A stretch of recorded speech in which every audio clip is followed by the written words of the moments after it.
Washington Watch. I'm your Friday host, Jody Heiss. Thank you so much for joining us today. All right, in the budget battles that took place on Capitol Hill last month, Republican members of the House Appropriations Committee fought to include language to prohibit illegal immigrants from voting in elections. You wouldn't think that that battle would even be necessary, but it was. And believe it or not, Democrats had that common sense law removed from the final draft. So what can we draw from all of this?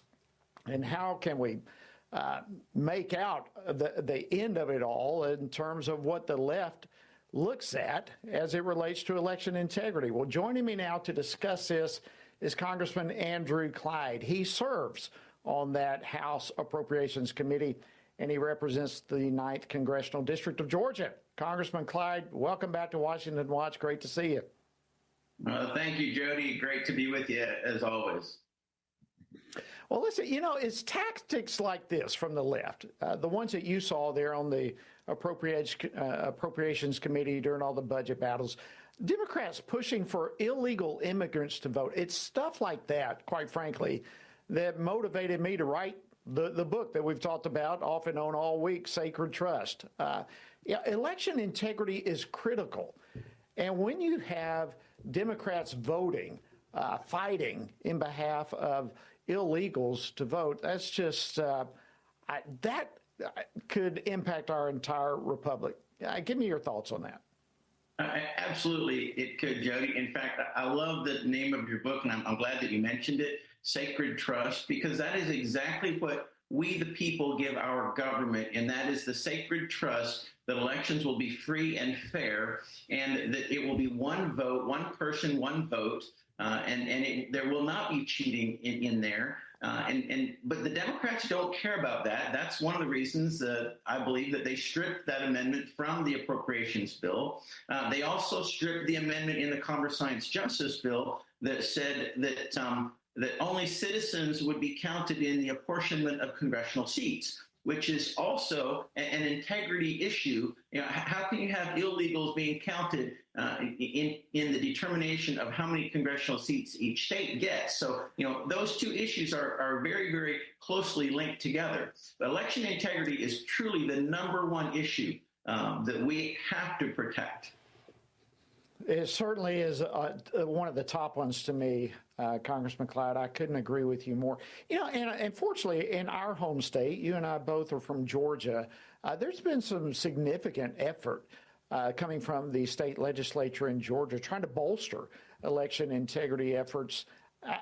I have been encouraged by this. How about you, your reaction to what the state legislature has done?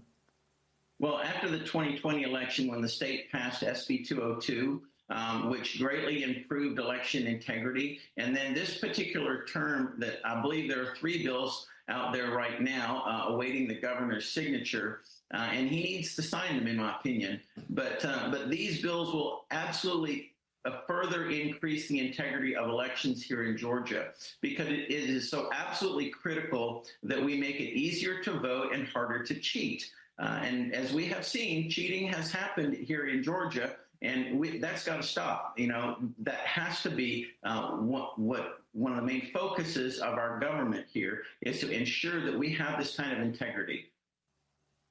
Well, there's example after example, as you talk about that, of the left denying election results, and yet somehow that now has become the go-to insult, if you will, for behavior that they now say is beyond the pale, and yet they've done it for years.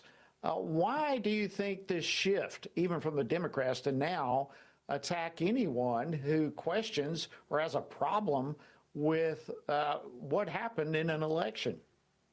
Oh, yeah, both at the federal level and at the state level. You can go back to 2016, where Hillary Clinton denied that President Trump won, and Hakeem Jeffries, now the minority leader in the House, he did the same thing, denied that President Trump won, and then all the way here down to Georgia, where Stacey Abrams denied that Governor Kemp won the election. I mean, but they have figured out that a way to cheat, in my opinion, and therefore, when the election is not fair and free, then if you challenge that result, then you become an election denier. And honestly, to me, we are election integrity champions. We are not election deniers. We believe in free and fair elections for everyone.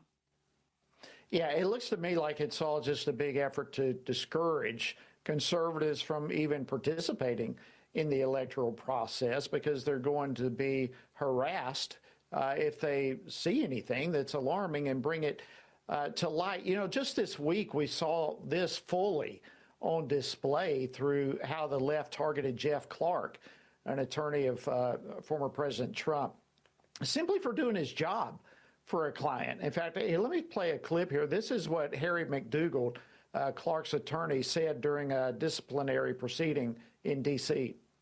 Essentially, the argument on seriousness is that Mr. Clark committed heresy against faith in the election. That is, in essence, a religious test. You must have faith in the election, or you cannot be a lawyer in the District of Columbia. How concerning is this to you? Well, this is tremendously concerning. I mean, when you have the Washington D.C. this panel of that wants to take away this guy's ability to practice law in the District of Columbia simply because he challenges something that is wrong.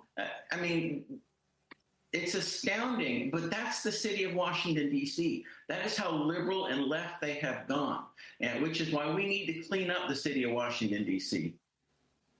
Absolutely. Yeah, and if we keep going down this path, then no attorneys are going to be willing to fight for clear elections. All right, in the last few seconds that we have remaining, 30 seconds or so, what message would you have for voters who are concerned about election integrity coming into this cycle? Well, I would say, Jody, that they must get out and vote. You have to vote. You know, the entire intent of the left is to discourage us, as was mentioned a little earlier, so that we don't get out and vote. I think that's one of the reasons why we lost so badly here in Georgia in the runoff in our Senate elections back in 2020. We have to get out and vote. We have to ensure that the conservative majority that we still have here in Georgia and literally across the nation gets out and votes. Do not let them discourage you from voting. Congressman Andrew Clyde, you're a hero. Thank you so much. Appreciate you